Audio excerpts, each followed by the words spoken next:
예수님은 자신의 생명보다 교회를 더 사랑하십니다. 교회를 통해 축복하시고자 예수님께서 피를 흘려주셨습니다. 예수님은 지금도 교회를 통치하시며 성령의 권능으로 지키고 계십니다.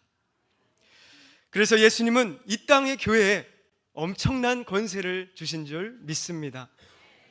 옛날이나 지금이나 교회를 대적하는 자를 주님께서 반드시 심판하십니다. 앞으로도 마찬가지입니다. 우리 교회를 주님께서 지켜주시기 때문입니다. 어떤 분이 정의하듯이 교회는 비판자가 있을지 몰라도 대적하는 자는 없다라고 했습니다. 예수님의 말씀 그대로 음부의 권세가 교회를 결코 이길 수 없습니다. 반면에 교회를 사랑하는 자들은 하나님께서 천배 만배 복을 주실 줄 믿습니다. 교회를 사랑하고 헌신하고 수고하는 만큼 주님께서 채워주실 줄 믿습니다. 교회는 하나님이 부르시고 예수님이 세우시고 성령이 역사하는 모임이기 때문입니다. 그래서 우리 교회는 이와 같은 신성과 권위를 지키며 나가야 하겠습니다. 그런데 언제부턴가 우리 교회에 이러한 영적 권위를 잃어가고 있습니다. 중요한 점은 영권을 상실하면 축복권도 잃어버린다는 것입니다. 20세기 영국의 설교자였던 마틴 로이드 존스는 현대 교회에 대해서 이렇게 지적한 바가 있습니다. 교회가 성령님의 능력으로 충만해서 그 능력을 세상에 강력하게 선포하고 변화시켜야 하는데 오히려 교회가 소망을 잃고 희망을 잃고 그렇게 허덕이는 이러한 세상에 아무런 희망을 주지 못한다 하였습니다. 교회가 불쌍하고 가난하고 비참한 인생들에게 도움을 주어야 하는데 아무런 도움이 되지 못하는 그러한 교회이다라고 지적했습니다. 그래서 21세기 우리 교회는 사도행전의 본질로 돌아가 교회의 영권을 회복해야 하겠습니다. 교회의 영권과 영성이 향상되어야 하겠습니다.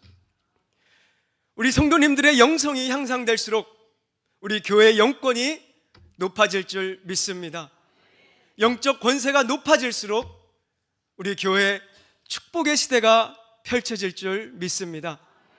신자의 영성이 높아지는 만큼 하늘의 문이 활짝 열려질 줄을 믿습니다. 이것이 바로 사도행전에서 보여주는 교회의 모습이라 할 수 있겠습니다. 생각만 해도 희망이 넘치고 힘이 생기고 소망이 넘치고 참 멋이 있습니다. 하나님께서는 그때 부흥의 파도를 일으킨 것처럼 하나님께서는 부흥의 파도를 또한 일으켜 주실 줄 믿습니다. 하나님의 부흥은 하나님의 주권적인 역사로 인하여 우리가 갈망하고 열망하고 구하고 찾으면 그 부흥이 일어날 줄을 믿습니다. 미국의 영적 지도자 존 맥스웰은 부흥의 현상이 이러하다고 말해 주었습니다. 첫째, 사람들은 기도합니다. 부흥이 있기 전에 성도들이 기도에 열심을 내며 간구하며 갈구합니다. 또 그렇게 기도하는 곳에 둘째로 하나님의 임하신다는 것입니다. 우리 각 성도님들이 하나님을 깊이 만나게 되며 하나님의 임재를 경험하게 된다고 했습니다. 또한 부흥의 시대에 우리들이 회개하게 된다고 했습니다. 부흥은 우리의 옛 죄를 청산하고 주님의 거룩하심 앞에로 나아가는 것입니다. 셋째, 부흥의 시대는 하나님께서 우리의 심령을 새롭게 한다고 했습니다. 우리의 죽은 영혼이 다시 살아나며 소생케 된다는 것입니다. 또한 부흥회 때 사람들은 전도하고 사랑하며 주님의 교회를 위하여 헌신하게 된다고 했습니다.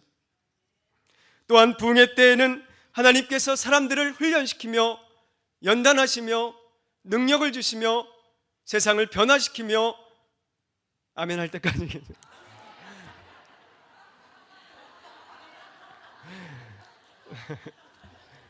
그렇습니다. 부흥회 때는 이렇게 놀라운 변화와 축복의 시대인 줄 믿습니다.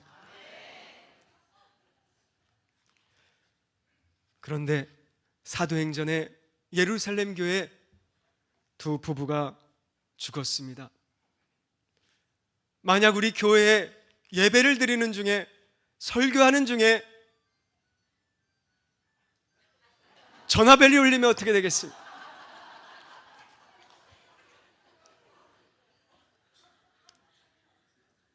부흥회 시대에 예루살렘 교회 아나니아와 삽비라 부부가 죽음을 당했습니다. 축복의 시대에 부흥회 때 죽음의 현장으로 바뀐 그 두려움의 현장, 교회는 아수라장이 되었을 것입니다. 우리 교회에 그런 일이 있으면 저는 여기에서 끌어내림을 당해야 될 것입니다. 경찰들이 오가며 고소가 난무할 것입니다. 이렇게 두려운 교회를 누가 찾아오겠습니까? 사람들은 비판할 것이며 아우성칠 것이며 소란을 필 것이며 유언비어를 퍼뜨릴 것이며 매우 혼란스럽고 고통스러운 현장이 될 것입니다. 그런데 예루살렘 교회에 이런 사건이 있었음에도 불구하고 여전히 그 교회는 존재했습니다. 오히려 이전보다 더 많은 사람들이 예수의 이름 앞에 나와 무릎을 꿇었습니다. 믿는 사람들의 수는 더욱 더 많아졌습니다. 교회는 북적이게 되었습니다. 불신자들의 입은 함부로 말을 하지 못하고 놀랐습니다. 뿐만 아니라 이 문제에 대해서 감히 언급하는 사람도 없었습니다. 어찌 이런 일이 일어날 수 있었던 것입니까? 어떻게 그 교회에 사람들이 몰려들게 된 것입니까?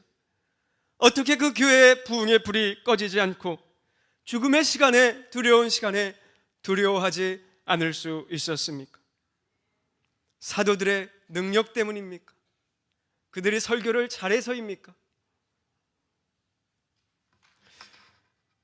하나님께서 그 교회 위에 직접 통치하시고 주관하시고 그 교회를 지켜주신 줄 믿습니다. 하나님의 절대적인 통치가 교회에 있는 줄 믿습니다.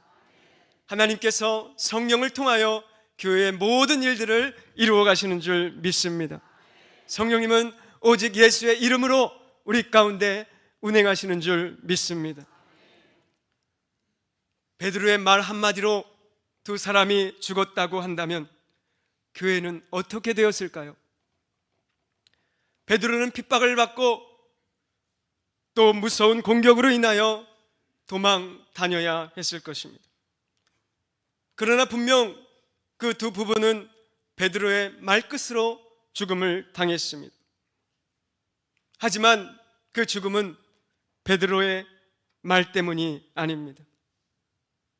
성령께서 베드로를 통하여 말씀하신 줄 믿습니다. 성령께서 베드로를 통하여 역사하신 줄을 믿습니다. 그래서 모든 사람들이 두려워서 이 사건에 대하여 사도들에게 시비를 거는 사람이 없었던 것입니다. 우리가 계속해서 살펴보고 있는 사도행전의 이야기는 바로 이러한 교회의 위상과 영광에 대해서 말씀하는 것입니다. 교회는 환난과 핍박이 있을지라도 결코 권위가 실추되거나 그 위상이 떨어지지 않음을 설명하고 있습니다. 도리어 오늘 12절 말씀에 표적과 기사가 많이 일어났다고 했습니다. 여기서 기사는 테라스라는 헬라어를 써서 깜짝 놀란 일들이 일어났다는 것입니다. 신비한 일들이 일어났다는 것입니다. 초자연적인 일들이 일어났다는 것입니다. 표적과 기사가 일어남으로 말미암아 사도들이 전하는 복음이 확실한 것임을 증언해 주었던 것입니다. 하나님께서는 이 교회를 더욱 존중할 수 있도록 만들어 주셨습니다. 그런데 여기서 우리가 주목해야 할 한 가지가 있습니다. 사도들에게서 어떻게 이러한 많은 표적과 기사가 일어나게 되었느냐 하는 것입니다. 사도들의 손을 통하여서 어떻게 기사와 표적이 많이 일어날 수 있었습니까? 그 비결은 사도행전 4장 30절에 보면 그들이 합심하여 기도할 때에 손을 내밀어 병을 낫게 하옵시고 표적과 기사가 예수의 이름으로 이루어지게 하옵소서라고 기도한 사실에서 볼 수 있습니다. 하나님께서 교회가 합심하여 연합하여 한 마음과 한 뜻으로 기도할 때 하나님께서는 그 교회를 통하여 일하시고 표적과 기사를 많이 베풀어 주신 줄 믿습니다. 그렇습니다. 교회는 어제나 오느니라 말에 있지 아니하고 능력에 있는 줄 믿습니다. 신비한 놀라운 역사들이 깜짝깜짝 날마다 일어나는 줄 믿습니다. 하나님께서 우리 교회에 희망이 되어주시고 소망이 되어주시고 우리에게 큰 은혜를 베풀어 주실 줄 믿습니다. 20세기 영성신학자 토머스 머튼은 그래서 교회의 사명은 주님께서 행하신 그 일을 지속하는 것이다 했습니다. 주님께서 역사하시고 치유하시고 변화시키고 부흥시키셨던 그 교회의 사역을 계속하는 것이 교회의 사명이라 말씀한 것입니다. 그 사명은 곧 교회의 영권이라고 말씀할 수 있겠습니다. 교회의 영권이 있기 때문에 병든 자가 치유되고 암 환자도 고침받고 불치병도 낫게 되는 줄 믿습니다. 교회의 영권이 있기 때문에 기적적인 역사가 교회를 통해서 일어나는 줄 믿습니다. 세상에 없는 영적 권세가 우리 교회에 있는 줄 믿습니다. 그래서 그 나머지 사람들은 감히 그들과 상종하는 사람이 없다고 말했습니다. 그렇습니다. 사람의 죽음을 봄에도 불구하고 수많은 사람들은 사도들의 손을 통하여 역사하시는 하나님의 권능 앞에서 그들은 상종할 수도 없었다고 표현합니다.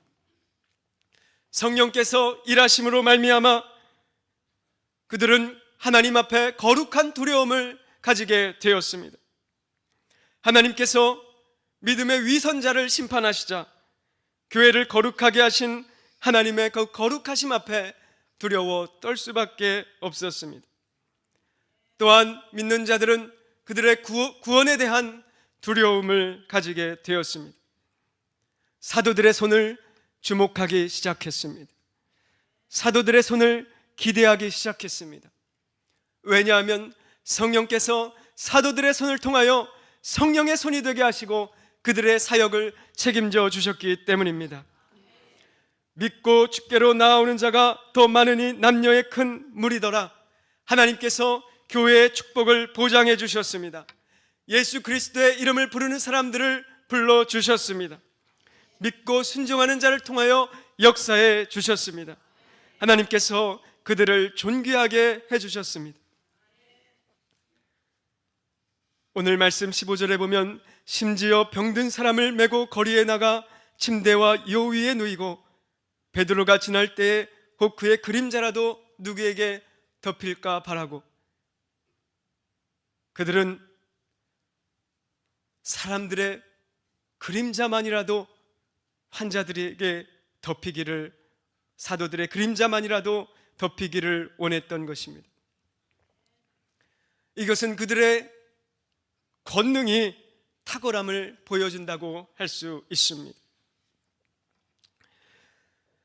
하나님께서는 사도들을 존중하고 그 권위를 높이며 그들을 사모하도록 만들어 주셨습니다.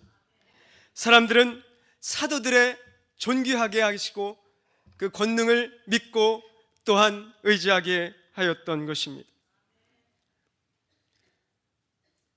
그런데 만약 제가 큰 권능과 능력으로 기적과 표적을 날마다 이곳에서 베풀어도 만약 저의 인격과 성품이 올바르지 않으면 여러분 믿을 수 있겠습니까? 하나님께서 사도들을 높이시고 그들을 존귀케 하시고 또한 영광스럽게 하신 것은 그들이 또한 사랑을 베풀고 구제하며 섬기며 또 사람들을 긍휼히 여긴 줄 믿습니다. 하나님께서는 이처럼 사도들의 손을 통하여 민간의 표적과 기사를 많이 일어나게 해주셨습니다. 치료와 회복을 할 수 있도록 책임져 주셨습니다. 많은 백성들을 통하여 존귀하게 여기도록 해주셨습니다. 이처럼 성령 하나님께서는 사도들의 손을 통하여서 모든 것을 책임져 주신 줄 믿습니다. 그렇습니다. 하나님께서는 예수 그리스도의 이름을 붙잡고 성령을 의지하며 나아가는 우리 성도님들의 삶과 사역 위에 함께 하시며 모든 것을 책임져 주실 줄 믿습니다. 사랑하는 행복한 교회 성도 여러분, 그렇다면 우리의 손은 누구의 것입니까? 성령께서 여러분들의 손을 사용하고 계십니까? 여러분들은 무엇에 쓰임을 받고 있습니까? 우리는 누구에 의해서 사라지고 있습니까? 만약 우리가 성령의 인도함을 받는다면 우리는 생명을 살리는 삶을 살아가게 될 줄 믿습니다. 우리가 성령의 인도함을 받으면 우리가 양육하고 훈련하는 삶을 살아갈 줄 믿습니다.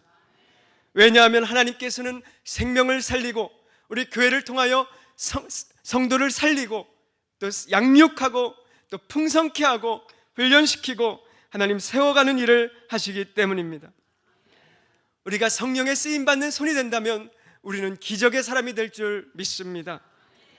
나를 통하여 하나님께서 생명을 살리는 사역을 맡겨주실 줄 믿습니다. 많은 사람들은 사도들의 손을 소망하였습니다. 그들의 기적을 바라보았습니다. 그들을 칭송하였고 그들을 존귀하게 여겼습니다. 그들의 그림자마저도 사모하였습니다. 여러분들은 주의 종을 사모하십니까? 주의 종의 손을 사모하십니까? 주의 종의 기도를 사모하십니까? 하나님께서는 지금 우리를 사용하고 싶어 하십니다. 생명을 살리는 일에 함께하고 싶어 하십니다. 우리를 너무 사랑하시기 때문에 우리에게 복 주시기를 원하십니다.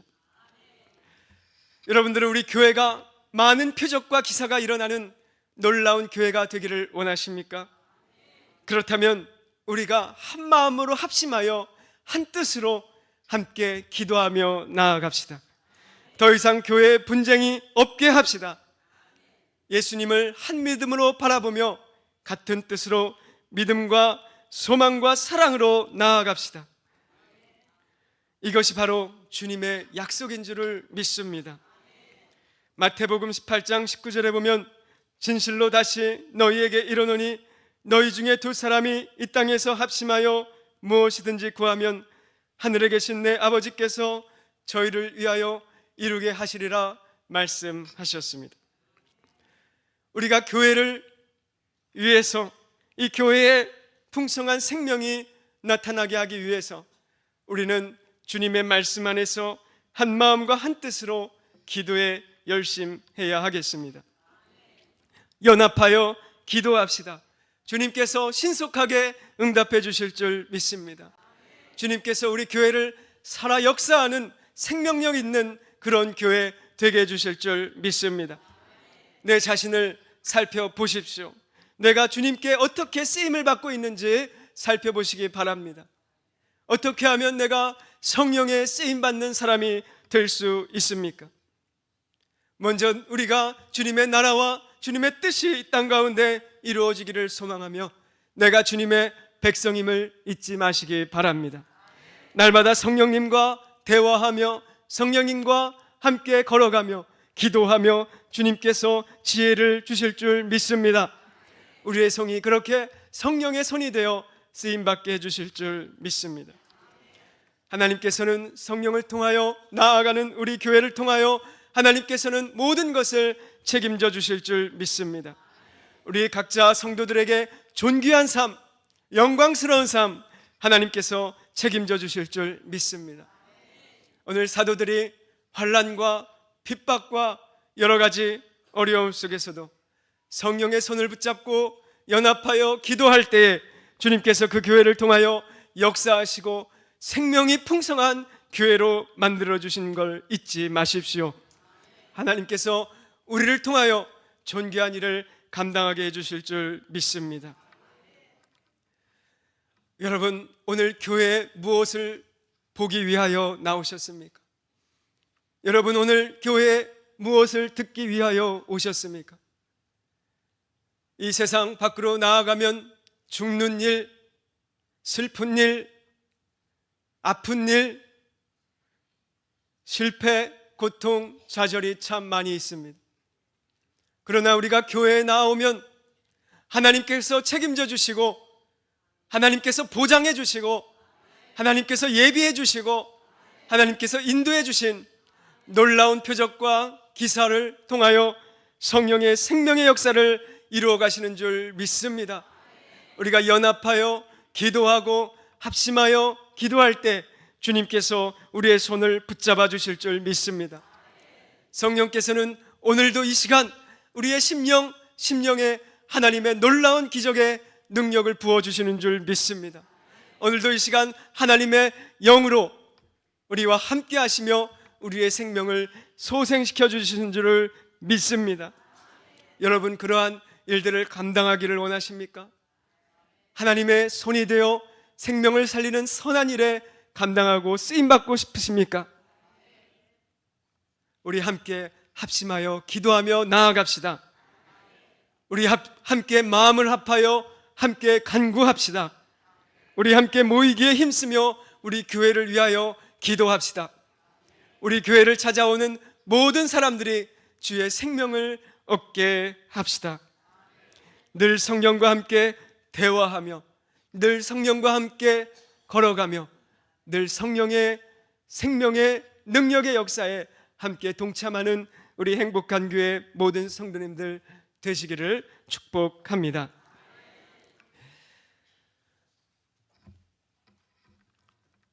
우리 한 사람 한 사람은 누군가의 도움이 필요한 줄 압니다.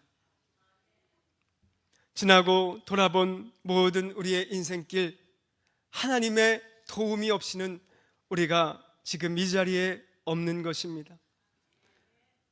하나님께서는 어떻게 우리를 도와주셨습니까? 주의 진리의 말씀으로, 성령으로 우리를 붙잡아 주시고 주의 능력으로, 기사와 표적으로 우리를 죽음에서 구원해 주셨습니다. 예수 그리스도의 십자가 그 보혈의 은혜를 통하여서 우리 죽은 영혼을 완전히 새롭게 해주시는 기적을 베풀어 주셨습니다. 나에게 베풀어 주신 그 놀라운 일들을 우리가 잊지 맙시다. 그 권능을 믿고 나아갑시다. 나를 구원하신 예수 십자가의 보혈을 의지하며 날마다 힘있게 살아갑시다.